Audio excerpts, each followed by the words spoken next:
والسلام غير المغضوب عليهم ولا الضالين قل يا أيها الكافرون أعبدوا ما تعبدون ولا أنتم عابدون ما أعبد ولا أنتم عابدون ما يقول النبي الله أكبر سمع الله لمن حمده الله أكبر الله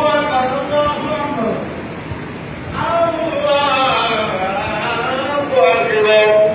الحمد لله رب العالمين الرحمن الرحيم مالك يوم الدين إياك نعبد وإياك نستعين اهدنا الصراط المستقيم صراط